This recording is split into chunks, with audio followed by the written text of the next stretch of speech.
We actually won the business for the Canadian Olympic Committee to do the brand campaign for Team Canada. Their pitch, like sometimes clients really want creative specs to get the creative chops. It was such a strategic ask. Good. They actually did not ask for creative specs at all. They were like, we want to see the thinking. Usually you would think of an ad where you're like waving the flag. Right, and everyone's like, oh man, they're like the best of all of us, No, and we should support them. That won't work anymore. Amazing. This is very interesting. So we took a totally different approach in our campaign. I think where Canadian pride used to be has fragmented a bit. And I do think Canadians overall, and I'm speaking this from like research that we actually just did for the Olympics, that there is a disempowerment overall for Canadians, especially younger Canadians. So we found that there is this immense desire to achieve, but there's this feeling that I can't do it in this country. Founded in 2017, StartWell is Toronto's independent hub for innovators to collaborate. Our podcasts relate perspectives from the world's most diverse urban population to reflect unique insights into global business, media, and culture.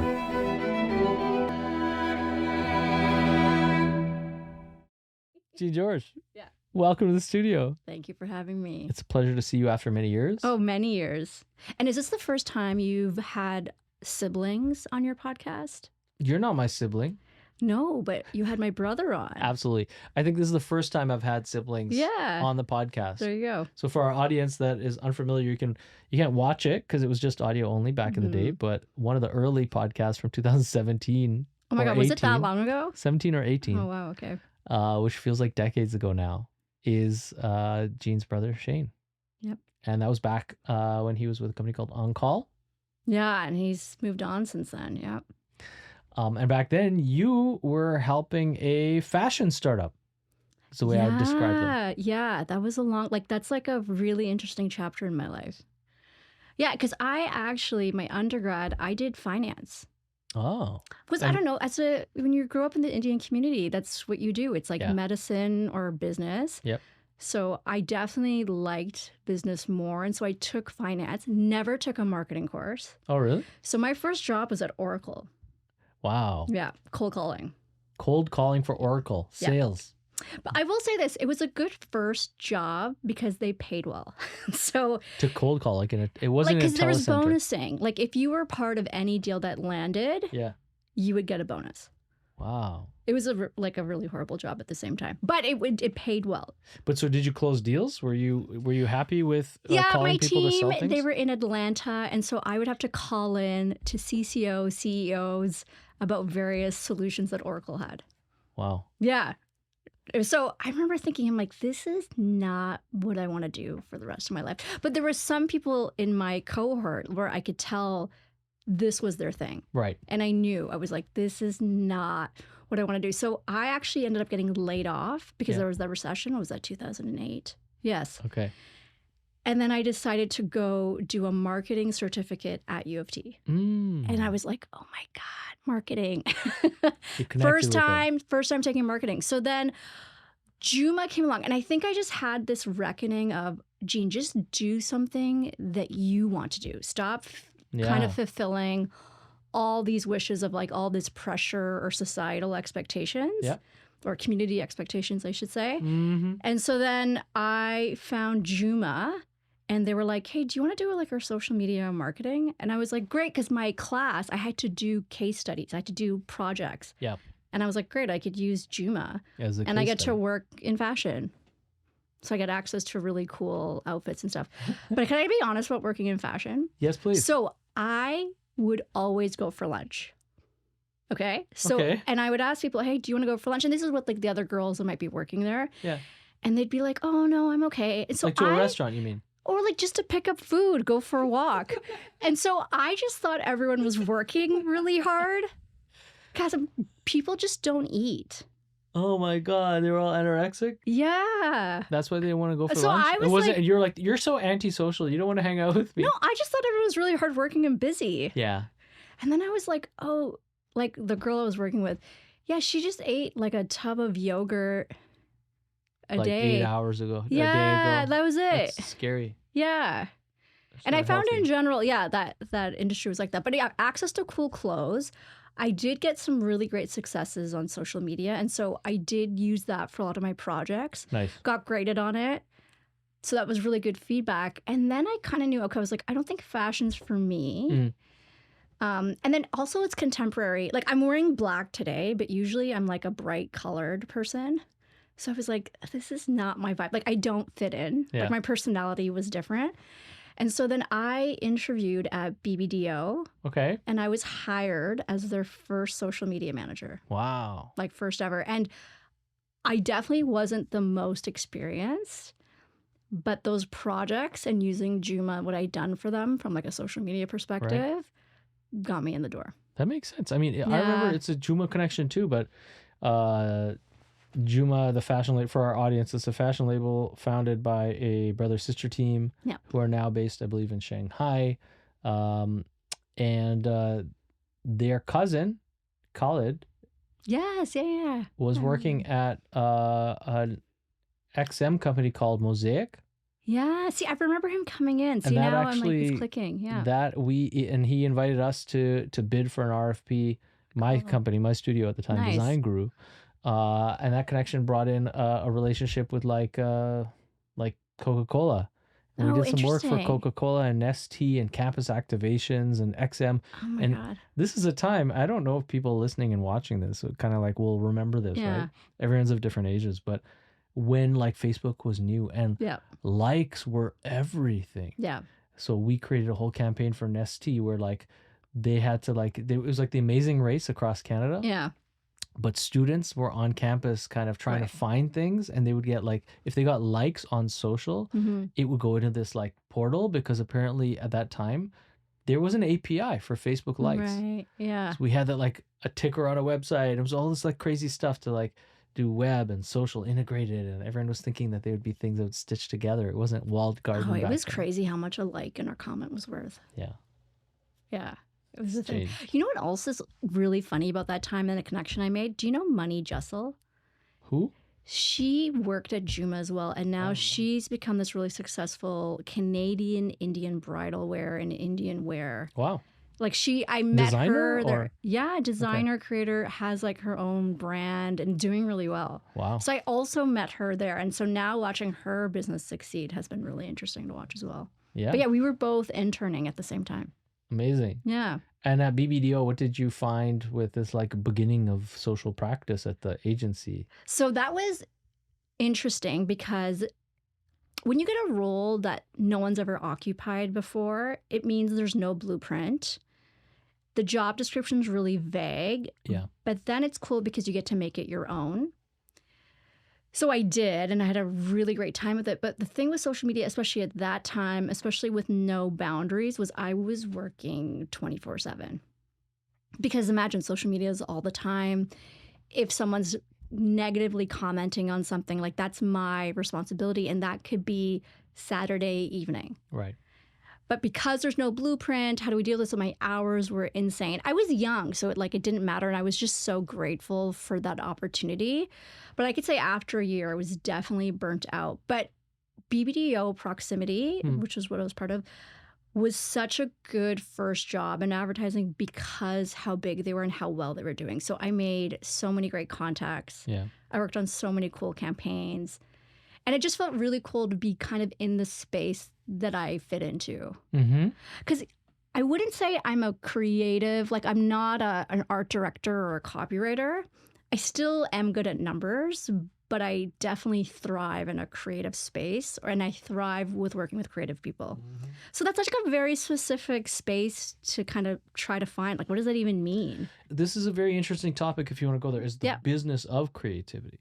Yeah, absolutely. So let's come back to it. Let's finish this No, arc. but I've had a really hard time even justifying my swap because I do still really like numbers. Yeah. I do really like business. So I ended up doing an MBA because I really felt unfulfilled from advertising. And at that point I was freelancing. I kind of felt like a lot of it was made up. It wasn't challenging enough. And I was like, maybe I made the wrong decision. So I did an MBA, wanting to expand my freelance practice because I started getting international projects, which was Nice. really cool. And so, and kind of as a byproduct, I was getting more business-based projects. So I was like, one of my clients was like, get your MBA and you will get more work like this and international work.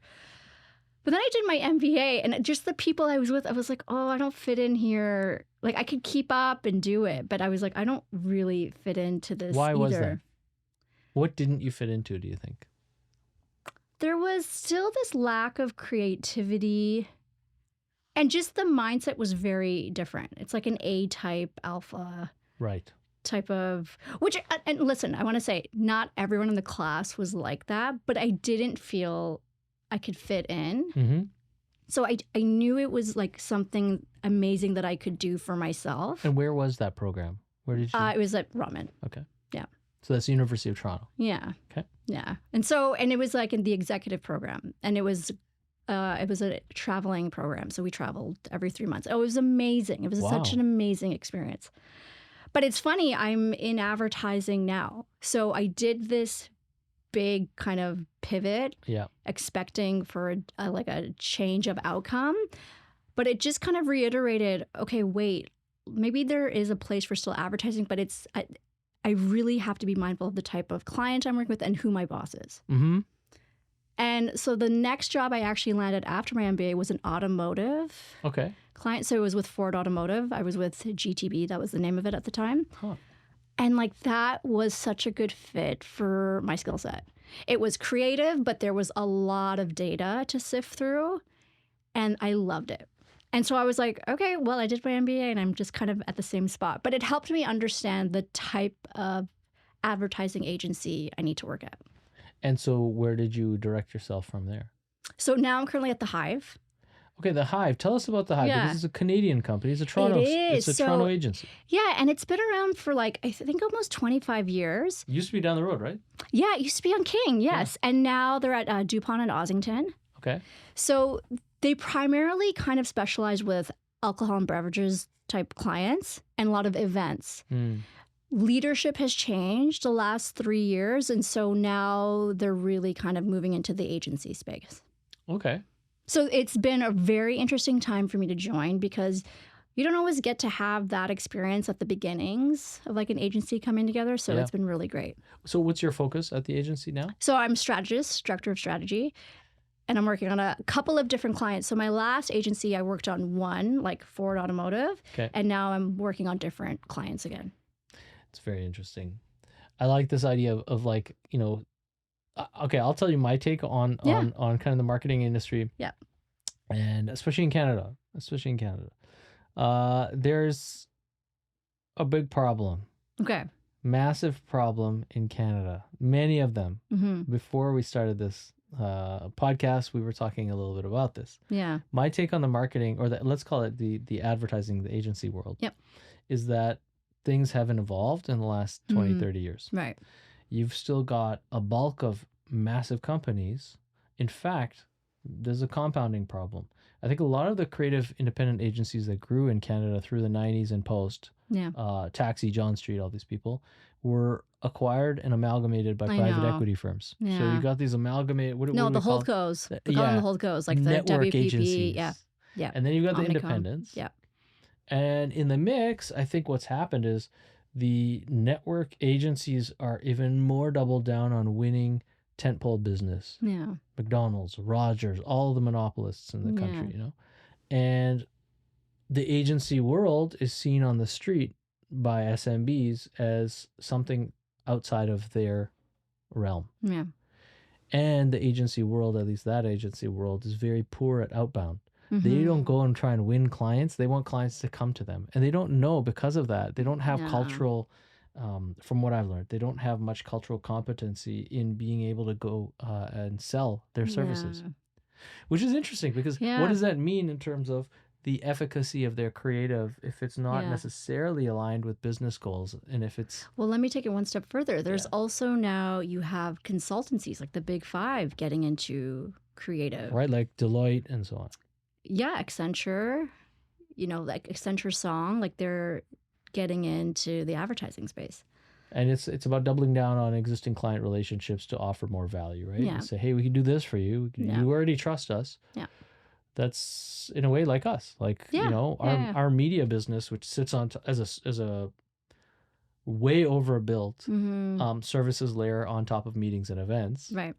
Can stand alone and does creative production end to end. Yeah, and the Hive, it's an independent. So it's not like one of the big holdcos where it's a global company. Yeah. So it's been interesting also to have clients that are here instead of having clients that are in the States or in Asia or Europe. Right. So that's been nice too, because that means like the campaigns are really interesting because it's service for here. The budgets are healthy. We're not just adapting whatever was done in another country.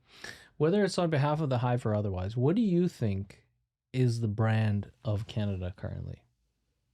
I think it's changed a lot. Like I think in combination with the pandemic, the truckers' protest, some of the stuff that's happened with the residential schools, I think where Canadian pride used to be has fragmented a bit. I think the symbols of the flag itself even means different things.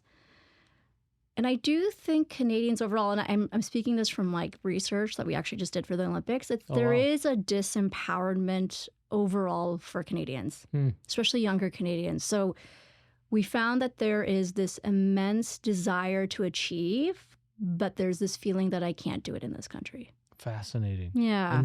And especially for younger Canadians. So this is kind of what we were talking about in the beginning. Yeah, absolutely. Right. Yeah. So this is my anecdotal observations as a business person is always learning from my client interactions.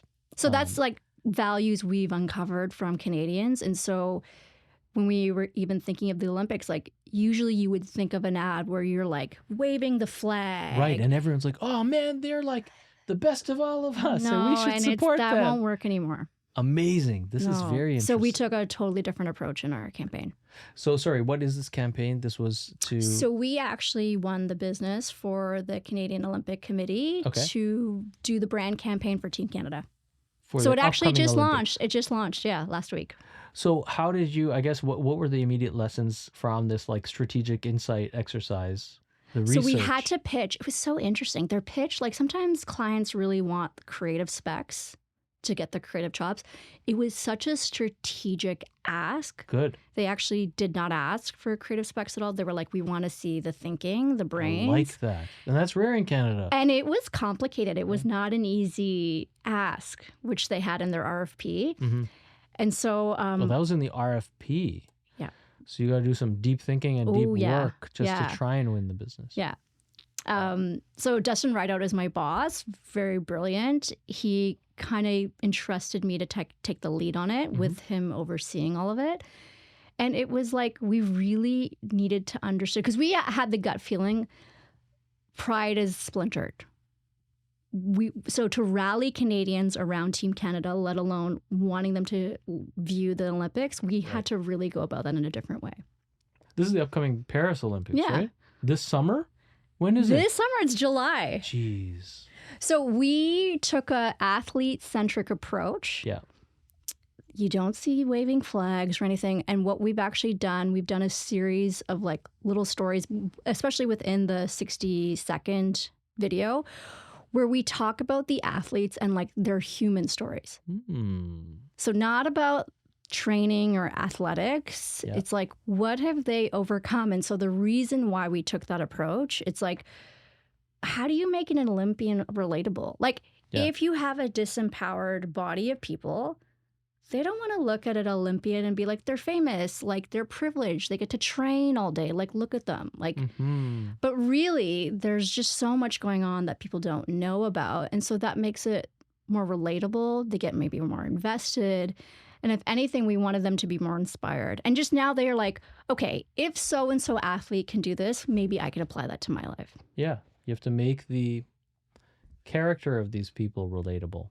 Yeah, because it wasn't going to work alone. Like, you can't just like have them in like red and white strutting around. Like, no one cares. So what did you find people do care about? So what we found, this was interesting. Canadians generally want to help each other. That's good. That's still and they there. believe they can. Yeah. And so I think it is the relatability, because there is this understanding, like, whatever my parents were able to achieve, like, I'm not going to be able to do that. People believe this. Yeah. There's an apathy. There is an apathy, but there's still this strong desire for achievement. So I wouldn't say it's all doom and gloom. Yeah. It's just like, how am I going to do that? The means is questionable. Yes. And I think it's not as straightforward. Like, how do I get to A to B? There used to be like a straight path. It's like, I want to get there, but I don't know how I'm supposed to do it. Yeah. But there is there's still like this feeling of like, I want to help my fellow Canadian. Yeah. I want to help those I can help, or those in need. This is interesting because I have this like kind of meta question, which is about the Canadian media landscape. Mm-hmm. When we were coming up, right? CBC. Yeah. So they were also part of our clients. So it's like COC and CBC. And I think these like media networks that are national, they've been going through their own dramedies in many ways in the last decade, trying to fight for relevance in a crowded media landscape that includes digital now. And staying relevant on digital is a question. And even like fighting for, and this is a big topic in the media landscape, right, is geo-relevance and how to maintain geo-relevance in your narrative in a world that, where people are primarily consuming media that may come from our neighbor downstairs. Yeah. That's like monoculture. Yeah. Like, you know what I mean? Like, think about even, like, when I think of growing up, like, we all watched Friends the same night. Right. And you could probably bet there's like that one channel, the good channel and the bad channel. And you could probably bet that on the subway the next day or at work, at least 40% of the people you were with watched the same episode. Yeah.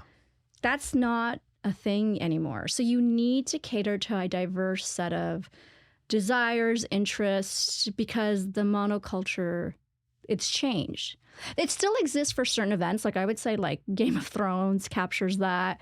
Sporting events, like, that's still very much everyone kind of congregating at the same time to watch live what's going to happen. But in terms of like a lot of TV and content, like, the way to succeed is, the diversity of content.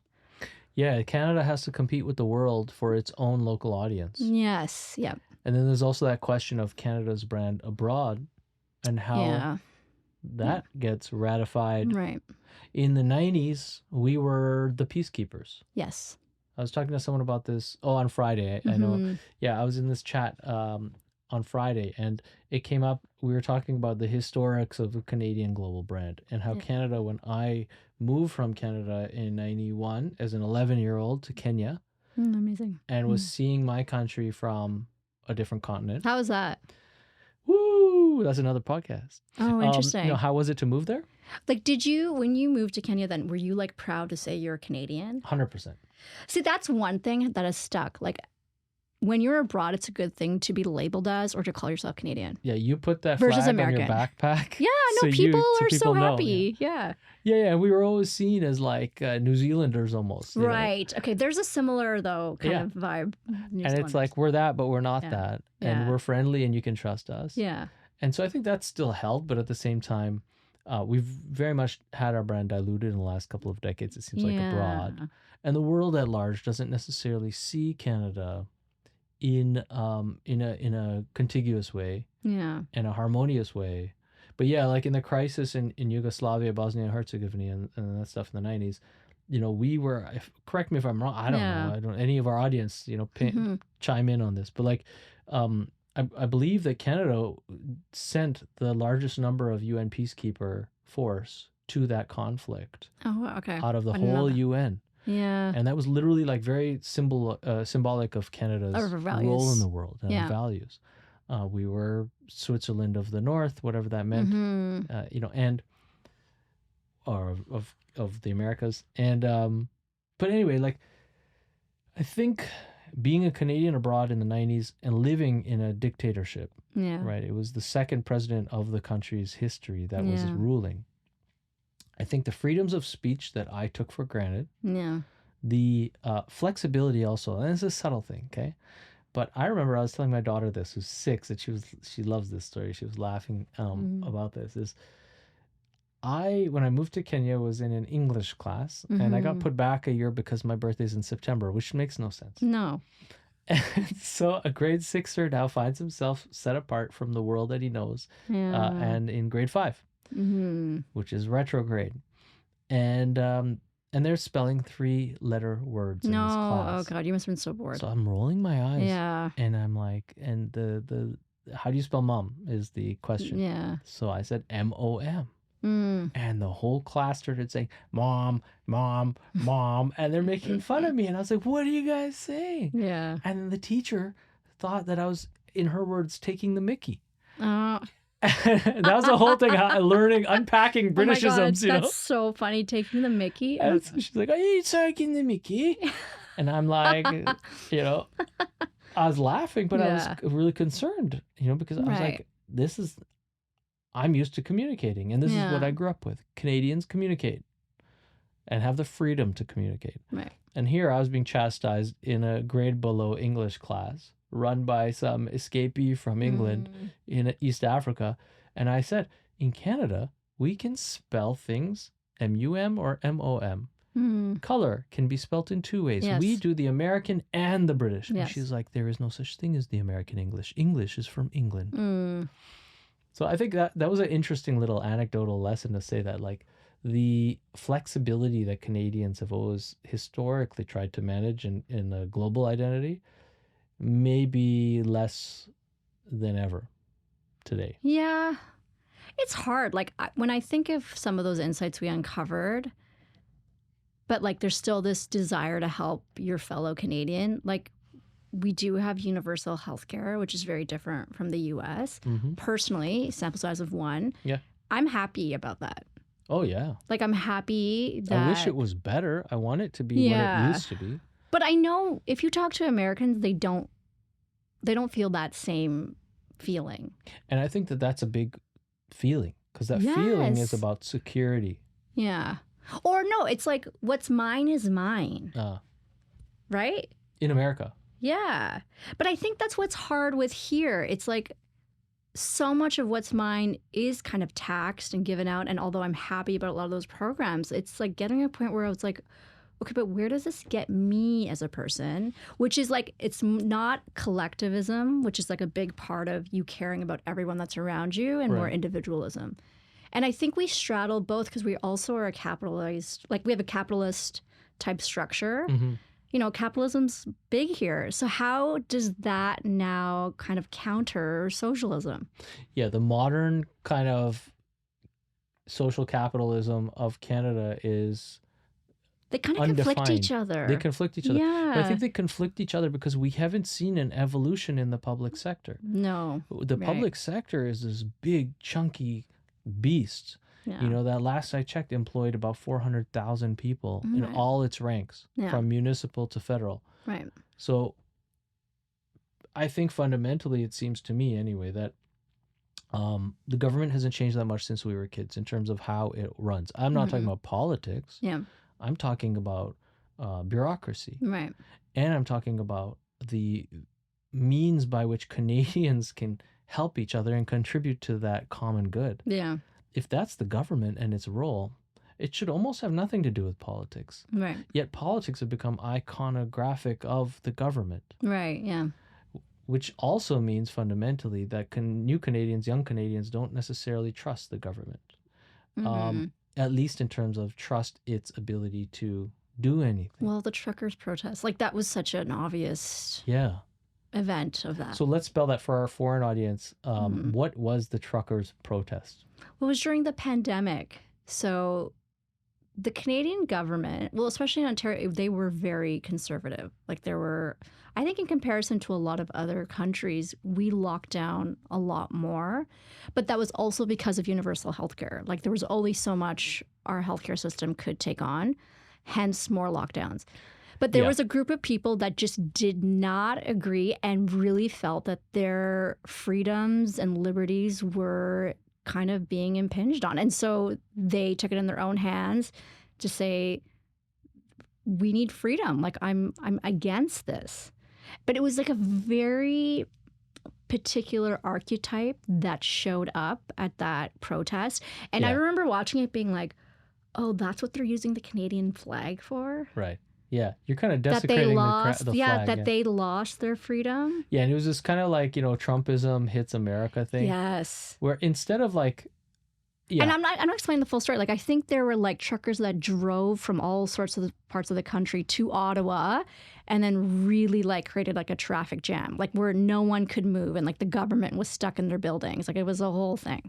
What a great... I forgot. Like, I just had to relive that. I was like, what else happened? I'm like, oh yeah, like people were stuck in their buildings. A lot's happened in the last Ottawa was few really, months, really years. stuck. Yeah. And literally, and it's such an episode of South Park, isn't it? But like, these truckers literally parked their trucks in downtown Ottawa and were also honking nonstop for days. Yeah. So people couldn't sleep, people couldn't eat, people were going totally... Yelling freedom. Yeah, and is that what gave anyone freedom? And it was also, I mean, kudos to all of them. It was very cold when this happened. I think it was wintertime. I think it was, and I think we were in like a lockdown. Honestly, not a very comfortable situation. No. But I guess this is also very emblematic of Canada, where I think there is a growing frustration in, our society, which primarily is densely, kind of urbanized in like 5 different cities along the U.S. border. Yet we have this huge, huge natural chunk under us. The landmass is big and wide. Yet, so what we have is people that have grown up in the cities in the last, 20, 30 years, feeling disassociated from nature or the ownership of nature. Yet Canada should be that. We should all have canoes and, ride a moose. Just not here. Like, I feel like if I lived in Calgary or Vancouver, maybe. Yeah. Don't you think? Yeah, well, definitely Torontonians. It's because we're in the East. Yeah, like it's different. But what I find is that like the emblems of Canadian identity that when I was growing up I agree, were like the beaver and the canoe and the tragically hip, don't exist today because at least in the modern media landscape, this might be a stretch, but the iconographic Canadian celebrities are competing on a global level. Yes. So they can't be that Canadian. They're people like Drake, right? And like, it's very interesting to look at like, Toronto Raptors players who could be traded to a different team in a different country at any moment. And, quote unquote pop, rap pop, whatever stars, pop stars. Let's just call it out. He's a pop star. Yeah. Pop stars, representing this Canadian identity that's not actually... No, but like I've seen, those like AI generated images where they like show you what the people from that country look like. Oh, okay. Tell me more. Well, for Canada, it's usually like a white female with blonde hair. And I'm like, oh, that's so interesting. At the Calgary Stampede. Probably but in my head, that is not what a Canadian would look like. But that's my life experience, right? Yeah. And so, but I understand where that vision or that ideal also comes from. Yeah. And I think, it's interesting because I feel like I keep harping on about this media thing. Yeah. But the way I look at it is back in the day when we only had a couple channels. Yes. In the 90s. And everyone had more common experiences. There was like common lines of narrative that people could dialogue over. Now, and this is a problem probably globally, right? Where everyone's subject to this like hours and hours of social media usage and like rapid fire messaging. Right. It's all advertising, whether it's, check me out, I'm this, I'm that, this is my personal brand. Right. Or I'm Cheetos and you need to eat me. Yeah. Everyone's just, it's like, it's a lot of content. There's a lot of content. So much content. Yeah. And it's all FOMO based. Yeah. Everything is FOMO. I feel like you can't really get bored now. Like, can't get bored, but you're always bored. Yeah. There's a lot of content though. A lot of content. There's a lot of good content. Yeah. And a lot of bad content. And anyway, we're not here necessarily to debate the where the media world is going, right? Yeah. And we're like long form versus short form. But it's really interesting to talk, I guess, about how Canadian companies can pursue strategic paths through that brand that seems ambiguous and through this kind of apathy in the client profile or the end customer profile. Yeah, it's interesting. I'm just noticing from a lot of brands, it's like, it's not a one size fits all anymore. Yeah. It's like you gotta have a diversified content strategy, and I intentionally use content. I feel like if you lead your ideas or even pitch with a big TV concept, that's not what clients want to hear. Mm-hmm. Because of the way the content scene is working, right? Like you just said, you're on your phone. You could be watching TV. You could be watching your streaming site. You could be on your laptop. So that's what you need, like a diversified content plan. Yeah.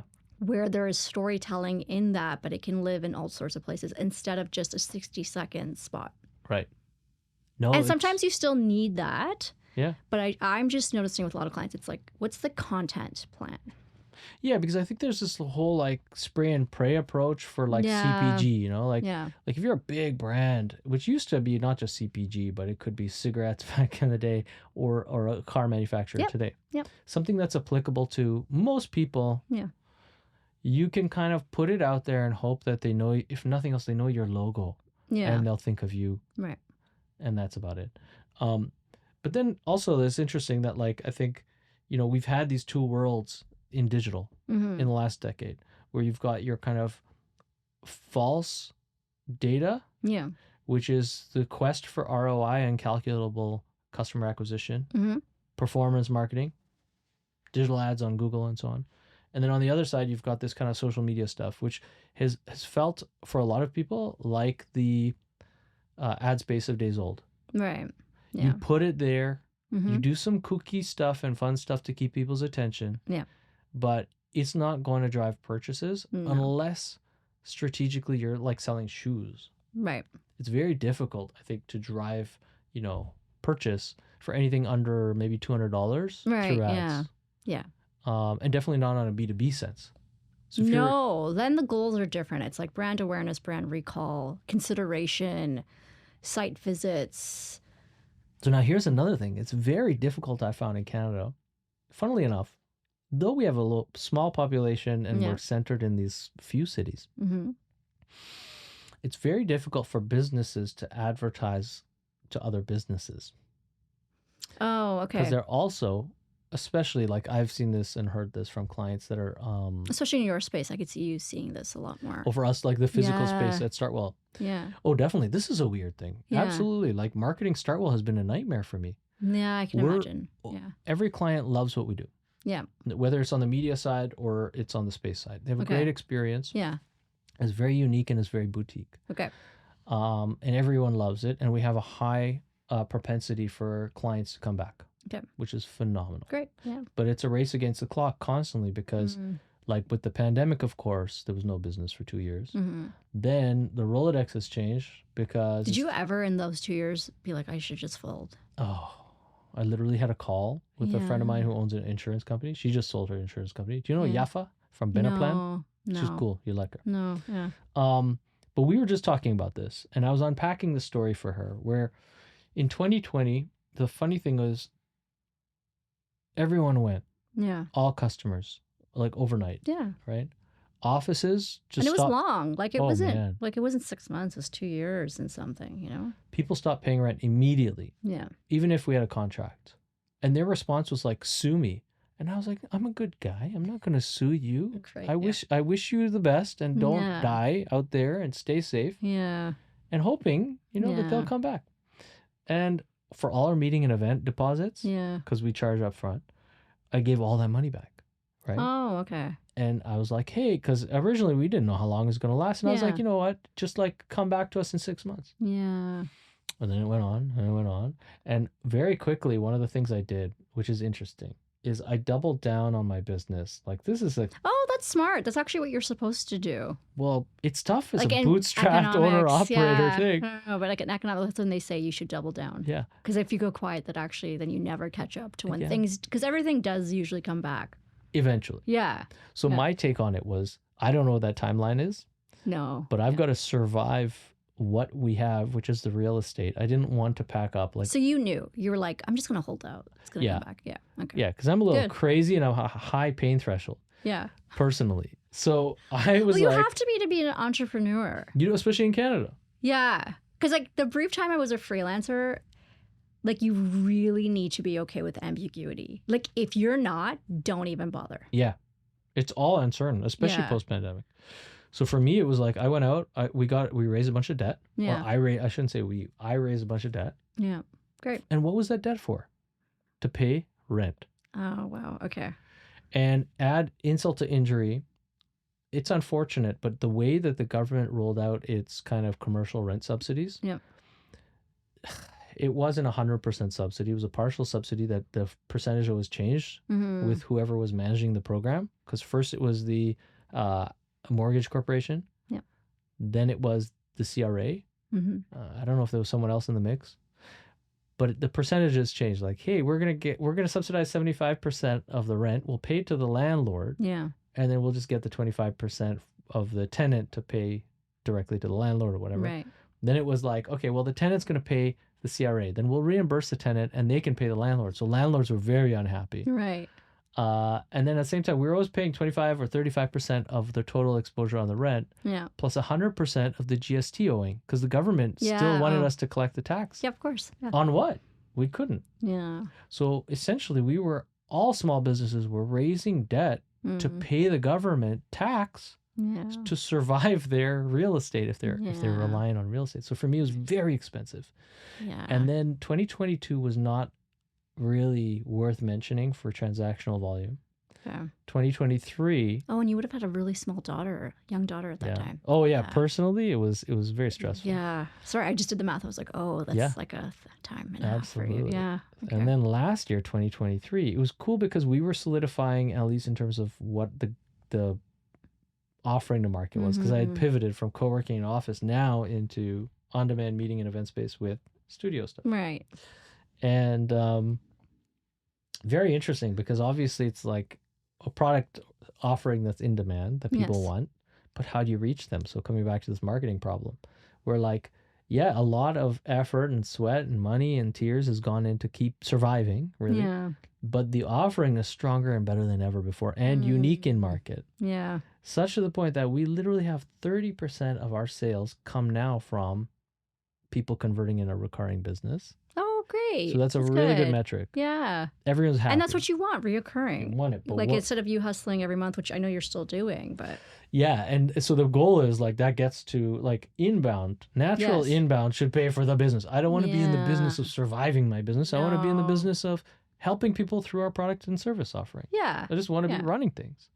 So that's been the biggest struggle is, and that's part of the motivation in even setting up our media company is. So in terms of like the clients that are staying or new clients, like don't you find it's referral or like just doing the good work that you've been doing, like that's been the biggest inbound? It's a great question because this comes down to what's the current state of calculable marketing. Yes. Yeah. I would say this. Okay. So Google Ads is broken. And with all the optimization efforts that Google's making, which sounds like it's good stuff for SEO even. Yes. They're trying to make content. And for anyone who doesn't have a website or doesn't work on this side of marketing, Google's helpful content update recently, a few months ago or whatever, was a big interesting move because up until now, for 20 years, people have been gaming the Google algorithm to get indexed in their search because the higher you are, the more hits you get, the more propensity to earn customers through your website you have. And then you don't have to spend money on their ad platform to compete against the search results. So two things happened in the pandemic, which is interesting, is the cost per click has gone up. In my segment particularly, we have people who are going bankrupt, but doing it with a big pocketbook. So you got people like WeWork, you got IWG, all these big international corporations competing against us for our own. WeWork's in trouble though, right? They're bankrupt. Yeah, that's right. Okay. They just got saved from bankruptcy. Oh, okay. But how they got saved from bankruptcy, I think it's kicking the can a bit because they got bought by a company called Yardi, or Yardi assumed the majority of ownership of the assets for $450 million. But last I checked, that was their burn in 3 quarters or 2 quarters. Oh, wow. Okay. So I don't know what the future of WeWork's going to be. Yeah.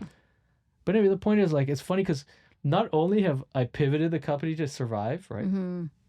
But advertising on the meta outside of my control has changed. It's become more expensive and more unreliable. Right. Customer buyer profiles are getting really complicated because back in the day, you do a cohort analysis, you know who your client is, and you can competitively position yourself. Now, competition is frazzling people. Mm-hmm. Not that there's much more choice, but it seems like there's a lot of choice. Does seem like that. And in our segment for meetings and events, what's happened is we've had heavily financed marketplace startups come in the scene. So interesting. What happens is all of these marketplaces that want to be the Airbnb of meeting space, the Airbnb of office space, the Airbnb of co-working, everyone gets some VC to go to market.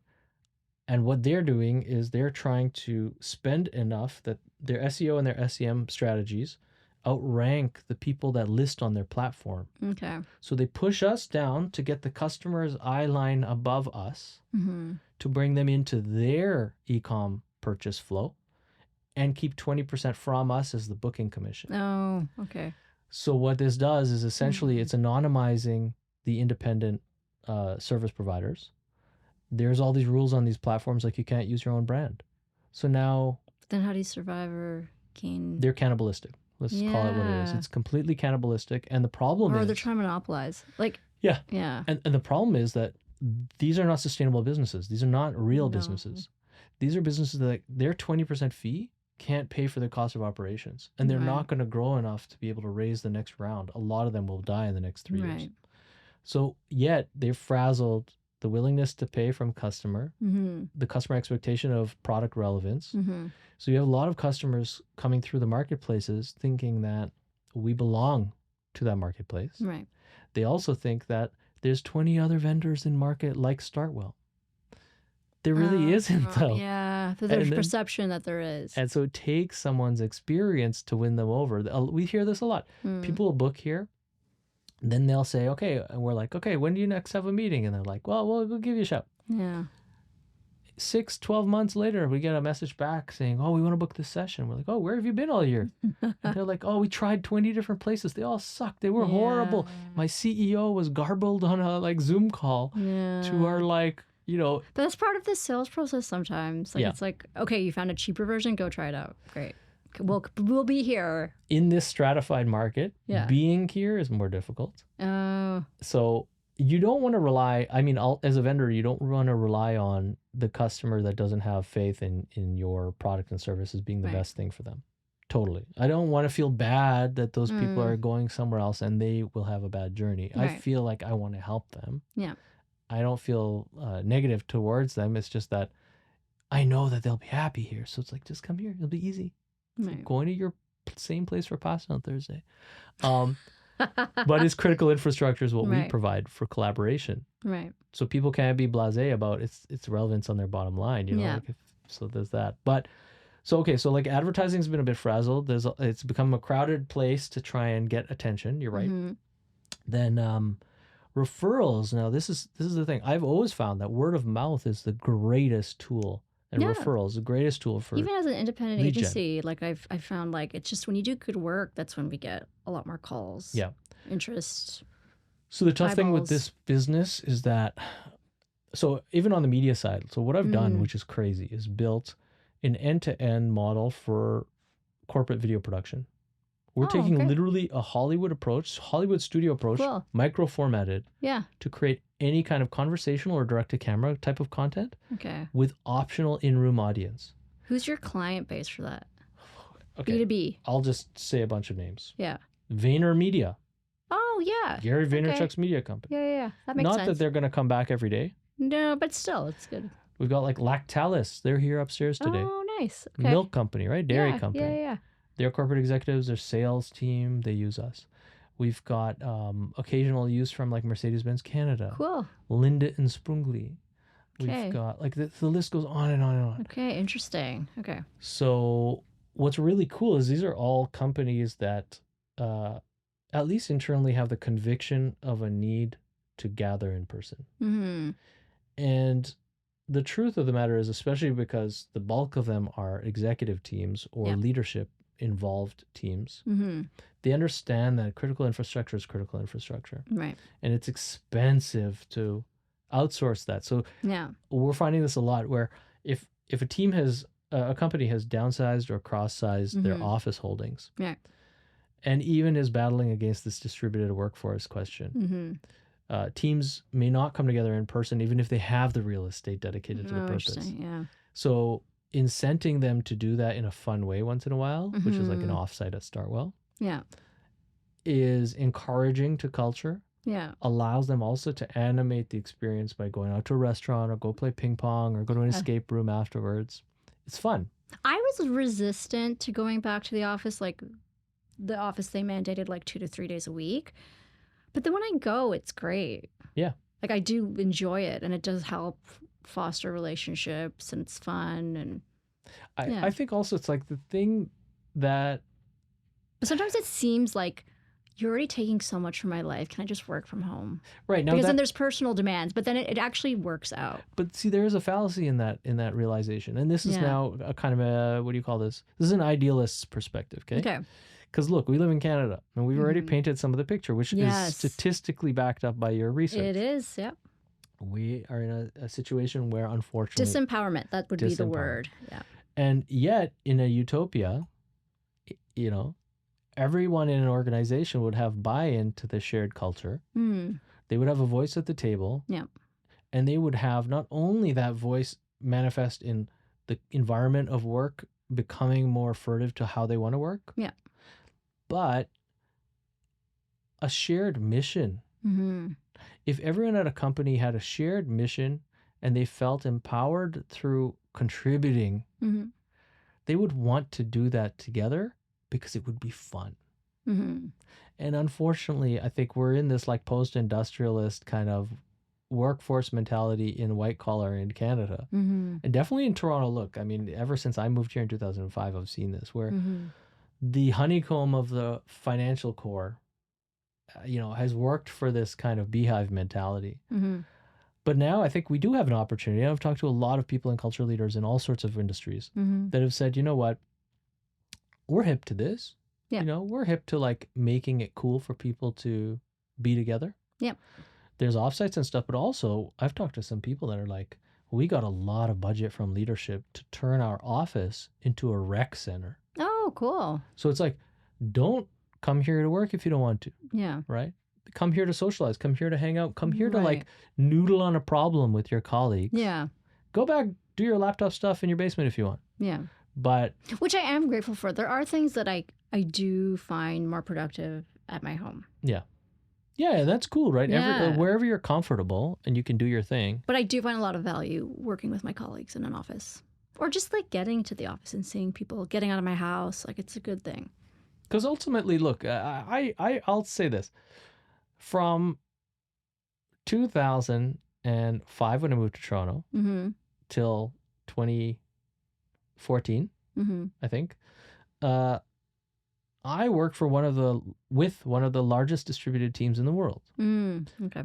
That was the open source community around various different software packages. We were all distributed. Yeah. Whether we had our own companies, whether we worked for companies, whether we were just solo developers. Let's talk about Drupal as one particular open source content management system. Tens of thousands of contributors to the same code base, working together, but apart. There were community-led initiatives to have meetups in local cities and, you know, have global conferences and stuff like that, which was fun. But we were a distributed workforce. And I'll say that you can definitely get done work, right? Can you get all functions of an organization done remotely?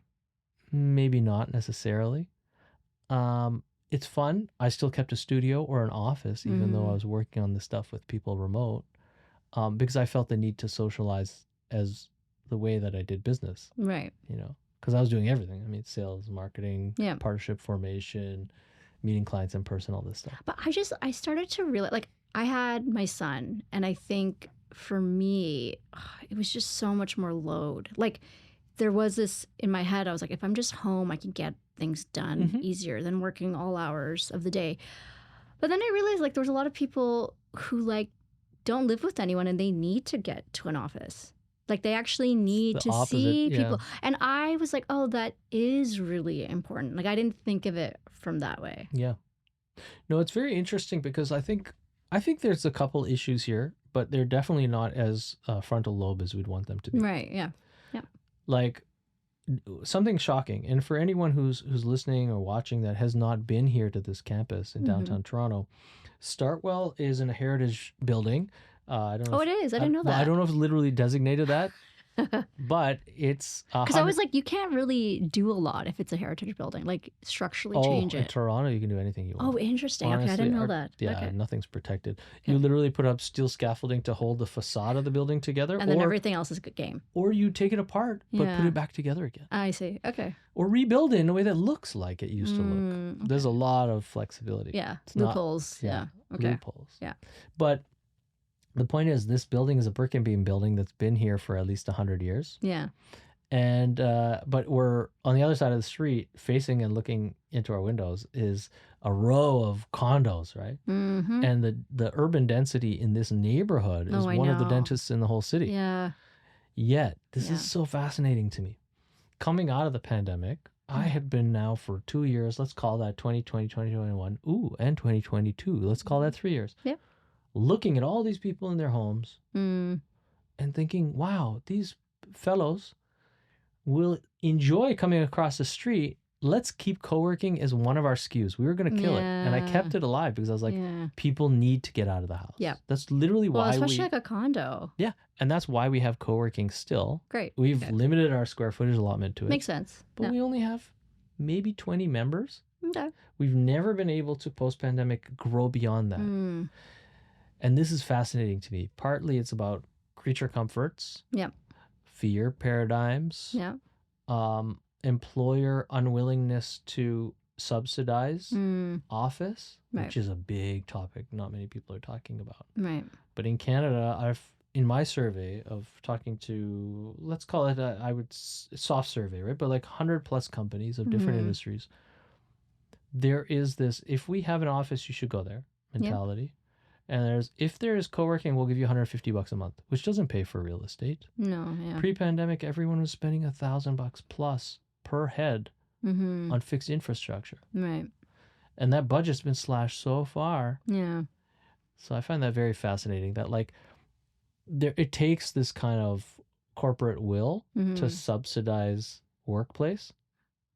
And yet that is now going on to the shoulders of the employees who are already overburdened by rising costs. Yeah. Yeah. So part of this is this indentured labor feel where like people don't feel like they have the freedom to socialize work and to do Mhm. work outside of being at home. Mhm. And if they can control their productivity at home, Mhm. they're seeing that as the thing that's going to keep them from getting fired. Oh, okay. This is a big thing that I've That's an heard issue. from people. Yeah. So if everyone's like, I can push out what I need to push out and I can Mhm. control it because no one's like looking over my shoulder, Mm-hmm. then at least they'll keep me around. Yeah. And that's not healthy. No. No. So even looking at it as a marketing thing, it's Yeah. really interesting because B2B marketing has gotten more difficult than ever because the word of mouth engine that the downtown core Yeah. should be Yeah. is broken. Yeah. And this is fascinating to me, is that the way companies are working now is even more digitized in a sense, but the spoils have primarily gone to platform plays, Right. not especially on the software side for productivity software and whatever software. Like Microsoft and Google, you choose your thing, you buy more stuff from them. So I don't know where that goes. Yeah. I do think that it's not possible for us to sustain empty downtowns. No. It seems, just from my view, it seems like the chatter, the Is that buzz things is are back. Yeah, and I think look, I mean, also we're sitting in the beginning of summer almost 2024. Yeah. It's been 2020, 2021, 2022, 2023. Mm-hmm. It's been 4 solid years Yeah. of flux in this Mhm. issue. Yeah. So right now any movement towards feeling like people are Mm-hmm. gathering is it feels like a revolution. Right. It's nowhere near 50% Mm. of 2019. Okay. Now for us, of course, like, look, we're a place where people come together. Yeah. So whether people want an office or not, we're Yeah. here and we fulfill a business function, so that's good. Yeah. But yeah, I think the city this is another thing.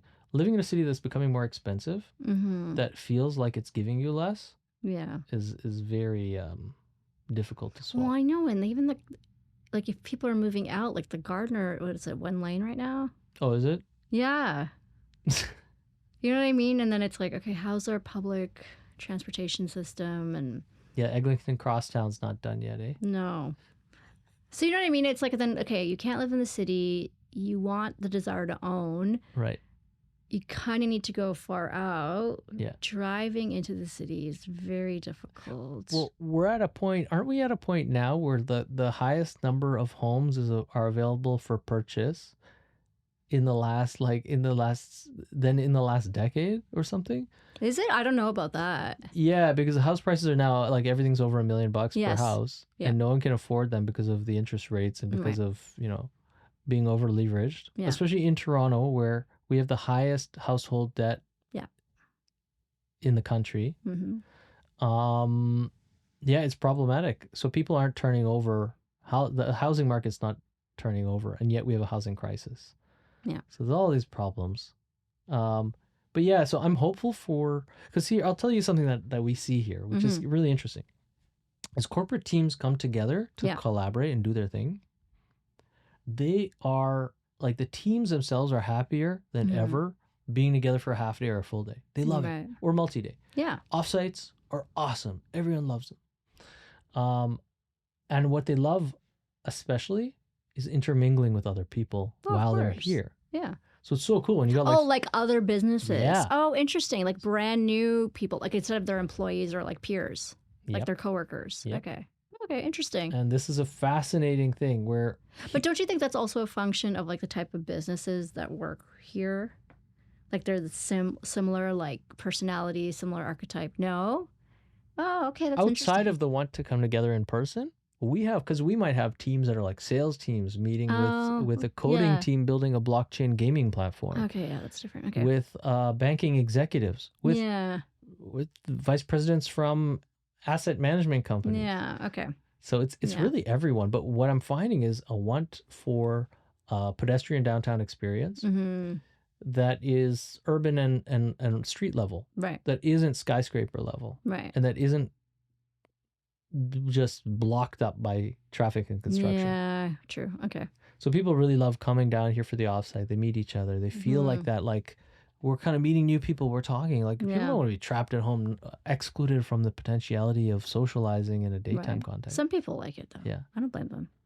But like you were saying, going back to that, the early days of your career and talking about going for lunch. Yeah. Yeah. Like, that's fun. Oh my God, of course. No, also just like talking about what you're watching on the TV or what podcast you're listening to or like hearing about your coworkers' evening. It's just nice.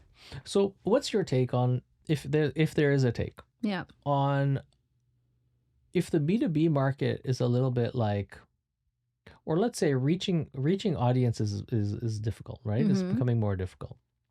From a marketing strategy standpoint, what are some of the top level observations you have? From a B2B? Well, anything. Let's say even B2C, whatever your lens is. But like how advertisers can employ strategy to ensure their message is met with a receptive audience. So I'll speak to this answer from a perspective of a strategist working at an agency. Yeah. So we get a brief and the client will outline a problem. How do we sell X amount of potatoes? Yes. But then I feel like it's our job as strategists to really uncover, is that the only barrier? And like go a little bit deeper. So we always look at like, what's the tension? And I think the tension's a really rich place to live in because it means there's a force maybe within your target that wants to buy it, but there's something stopping them. And what's that? And that should be the focus of the problem you're trying to solve because it's not just about getting them to buy. Why aren't they buying? So I think once you understand that, like what's the problem within the problem, I think that's where you get really rich territory. And then I think of the agencies I've worked in the last two, like they've really tried to invest and understand the values and mental postures of the client. There's a bunch of desk research you can do. Yeah. And it's good. Like Google exists. It's you can get some surface level stuff. But like some of the anecdotes I was telling you about Canadians and their values of like feeling disempowered but wanting to achieve. Without understanding that, how do you motivate them? Like how can I give a brief to the creative team to come up with an idea that would resonate with the target we're trying to talk to? So in that instance, like we are investing with partner consultancies to really understand Canadian mental postures and attitudes. But I think without understanding that, like, you don't know. And so going back to my days at Oracle, like, you know what I mean? I'm cold calling people, but I'm researching them on LinkedIn, like trying to find, okay, where do they go to school? Like, who are they also connected with? And so just trying to, again, be very intentional with the conversation I'm going to have with them because I only got one chance. So a phone call to like digital, it's still the same. You got to know who you're talking to. Yeah. So I just think like it's like that's, oh my God, like over probably 10 years difference, but it's the same strategy.